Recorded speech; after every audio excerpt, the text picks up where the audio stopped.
You're listening to the Weekend Sport Podcast with Jason Pine from News Talk ZB. An independent panel commissioned jointly by New Zealand Rugby and the New Zealand Rugby Players Association reviewed the constitution and governance structure of New Zealand Rugby. Their report concluded the current NZRU constitution and consequent governance structures are not fit for purpose in the modern era. Now, in the time since that report was released last August, there's been plenty of back and forth on how the recommendations of that report should be adopted.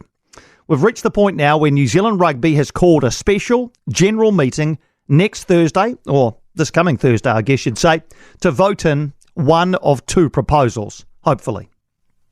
Proposal 1 recommends adopting the findings of last year's report, the Pilkington report, in full, which would mean a complete refresh of the board.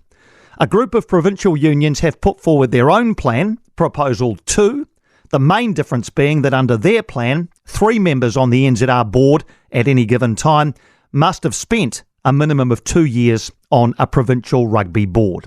Now, if Proposal 2, that one, is voted in, the Players Association, headed by Rob Nichol, has threatened to split from New Zealand Rugby and set up a new body to control the professional game. So how do we get here and what lies in our immediate future? David Pilkington chaired the 4-person review panel which released the Pilkington report, and he joins us now.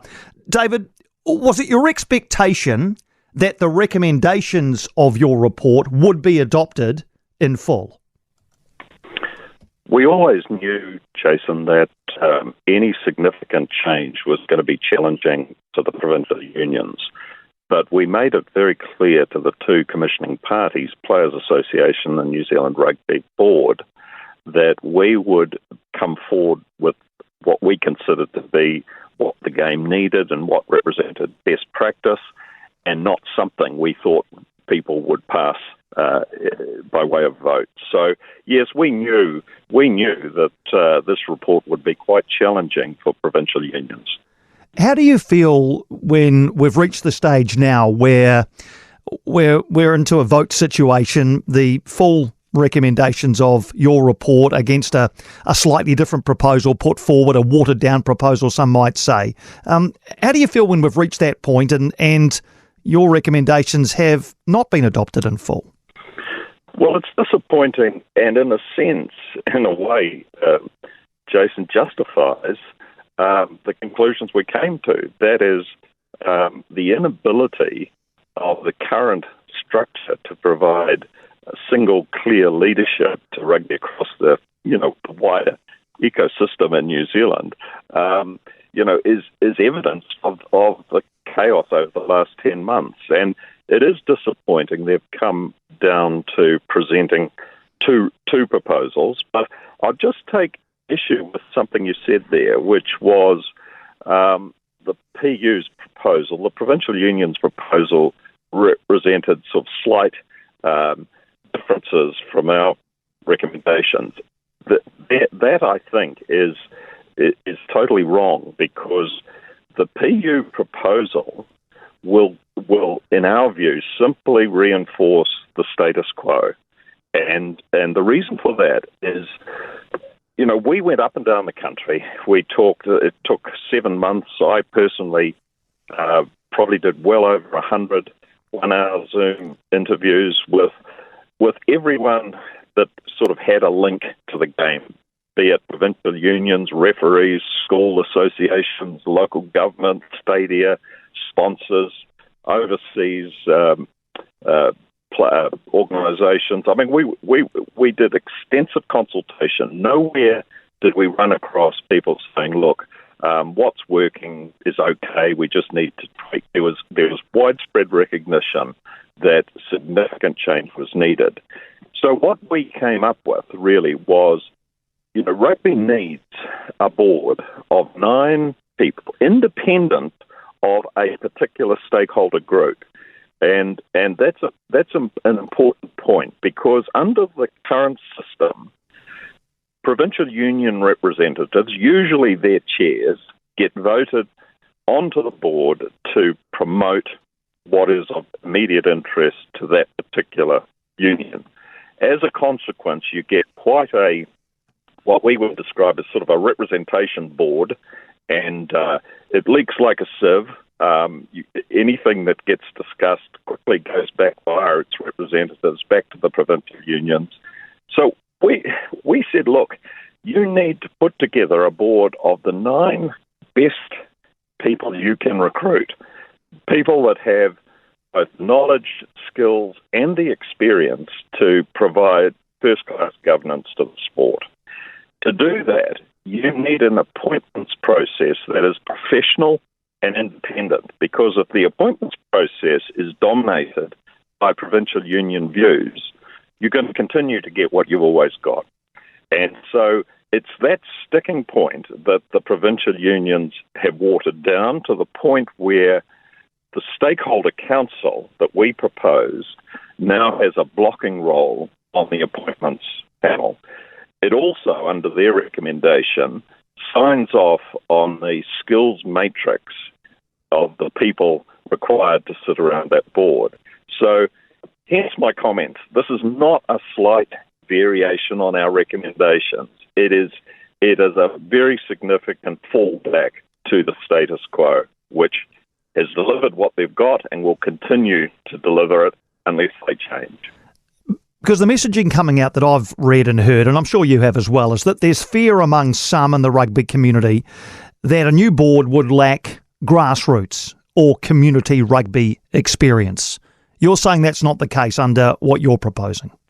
Yes, and that's probably, that's really been a hard message to communicate. Because, if someone comes on your show like, Jared Rushton of Mid Canterbury, and he would say, we need people that understand rugby sitting around that board.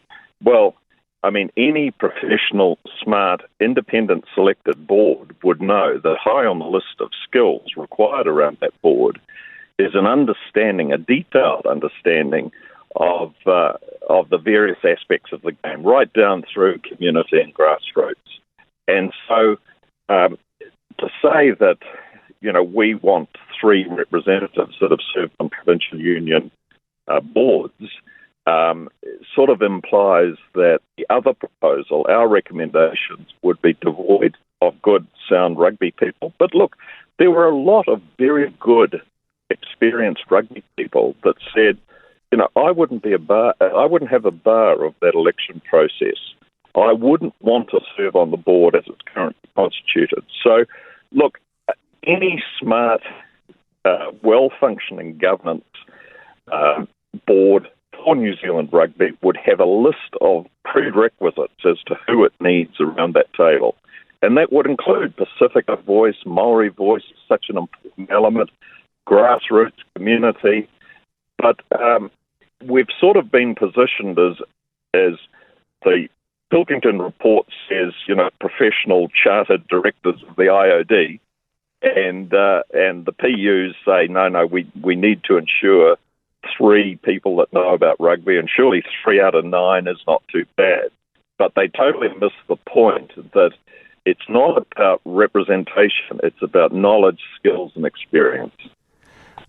Why then do you think there is resistance from them? Because what you're saying makes perfect sense to me, that when you're putting a board together, you would make sure that as many skills in a skills matrix that are needed to run the game of rugby in New Zealand are covered off by the 9 people appointed to that board. Why proposal 2? Why do they want this particular thing mandated? I think there has been a long and growing mistrust of the New Zealand Rugby Board, and provincial unions don't trust the people that are sitting around that table to represent their particular interests.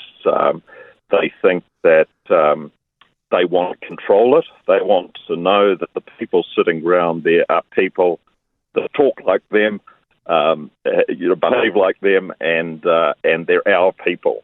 And some of them may well be.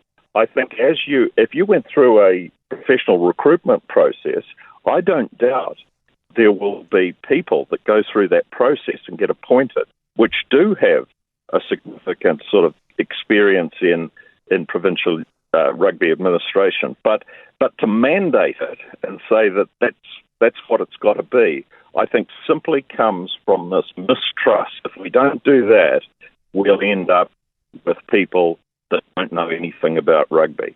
And the problem we have is that we've got 26 provincial unions, and we sort of look at those provincial unions and say, well, they're all by and large the same thing. Well, they're vastly different in the sense that you have your NPC, 13 NPC unions, which are involved, of course, in professional rugby. You have the heartland unions, which were much more focused on grassroots and community. So to say that provincial unions in of themselves are sort of one homogenous collection, is quite wrong. And frankly, we found a lot of innovation in terms of the way the game is administered and run at grassroots was occurring in the heartland unions as opposed to the NPC sort of professional unions focused on the elite end of the game. In the ongoing dialogue that I'm sure has happened here, and the reassurances you've tried to give those who are doubters that their interests will be represented on a board that Proposal 1 is recommending, what has the feedback been? Has there just been a steadfast refusal to believe or accept that will be the case? It's fair to say it's mixed, Jason. I mean, I've had provincial union chairs of some of the bigger unions say to me, look, you're absolutely right, but we simply can't get our colleagues to vote for it. And therein lies something of the problem, because the current constitution apportions votes among those provincial unions in accordance with how many affiliated teams they have in their province. So clearly the big provinces, Auckland, Canterbury, Wellington, to some degree, Bay of Plenty, Hawke's Bay, who both have a large number of affiliated teams across a broad geographical area, they have more votes than the East Coast, Horowhenua, Whanganui, the heartland unions. So in many ways, it's those big unions that will need to get in behind this proposal. And it's those big unions that probably are still locked into, the main focus is to, win the NPC competition, ignore the fact that for many fans, they've just lost engagement with the competition. But it's that sort of spread of interest across the provincial unions that I think has led to a decline in grassroots and community rugby. I mean, we heard stories going around now of a lot of clubs unable to field senior teams. I was just talking to a Taranaki representative this morning, and they tell me that so many games at senior level in Taranaki are now defaulted because teams can't put enough players on the field. Schoolboy rugby, we know, is in big trouble. But it's I think the first thing that an appointed board would do under our model is step back and say, where is the game heading? Are we heading to a fully professional model like sort of American football, where everything's geared to the elite pathway through to your NFL teams? Or are we really interested in preserving the community and grassroots game in New Zealand, which otherwise is really dying? And the provincial unions simply have to wake up to the fact that if they keep on doing what they're doing, they're going to keep on getting what they're getting. So what do you expect to happen at Thursday's special general meeting? I'm pessimistic that Proposal 1 will pass. I mean, in some respects, it's disappointing that they've got this distraction now of the Players Association saying they will split if they don't vote for Proposal 1. I don't know that is helpful in the sense that it's sort of deflected the debate around this threat and the RPA simply wanting to reinforce professional rugby. So I'm pessimistic that enough of the unions will come together and say, look, what have we got to lose here? What we've got is not working. We've got to change. We've had an extensive review, proposed some change based on best practice. Why don't we take a step, a bold step, and implement it? But frankly, Jason, I don't think they've got it within them to do that. All right, well, I guess we wait and see. Just one final question around the findings of your report, your recommendations. To the everyday rugby fan who's listening in this afternoon, David, what tangible things would happen for them if Proposal 1 is adopted? Well, I think first of all, you will have a strong voice of leadership at New Zealand Rugby, which, as I say, I don't think we've had for a long time. And that board would start to focus on the sort of problems that we're seeing at grassroots. That is schoolboy rugby, club rugby, community. Women and girls rugby's growing, but that is only placing more pressure on clubs that are under-resourced. Women and girls teams need managers, coaches, they need facilities for a start. That's all adding to the pressure on clubs. So unless New Zealand Rugby takes a much greater focus on, the money that the All Blacks generate is far and away greater than any other sport in New Zealand. Cricket is the only one that comes anywhere near it. If that money can be used to really foster and grow community rugby and not get sort of frittered away in competitions now that, frankly, the fans couldn't care less of. All right, David, have to leave it there. Plenty to unpack for our listeners, but I appreciate you joining us. That is David Pilkington, who chaired the review panel, and they produced the Pilkington report. Look, I know sports governance can be hard to navigate. It can be a bit tedious, nowhere near as exciting as a length of the field try or big tackles, but this is important and needs a resolution. Your thoughts are welcome on it, 0800 80 10 80.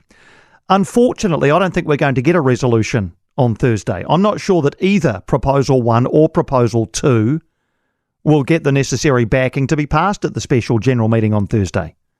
And then what happens? What happens then? Does anyone even know what happens then if there's a stalemate here?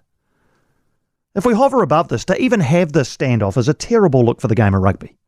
To have the players threatening to break away and form their own body to oversee the professional game, to have certain parties, not all but some, seemingly clinging on to power rather than looking at the greater good of the game, to even have rugby embroiled in this is terrifically unhelpful.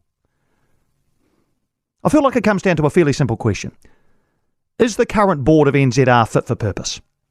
The independent Pilkington report says no, it's not. So make the change that's needed quickly and efficiently, although that horse has bolted, and let's just get on with it. I feel like the mood of most New Zealand rugby fans was pretty well summed up in a terrific social media post from former sports broadcaster, media personality, sports administrator and one-time All Blacks media manager Rick Solizzo. I'm going to read his post. It's not long, but I'm going to read this because I think it is pertinent. This is Rick Solizzo on social media. Dear NZR, Players Association and Provincial Unions, I'd like to introduce the people of New Zealand Rugby. The kids in bare feet in the frost. The former pupils reliving their glory, coaching the new generation at school. The young woman taking a deep breath as she referees her first men's premier game.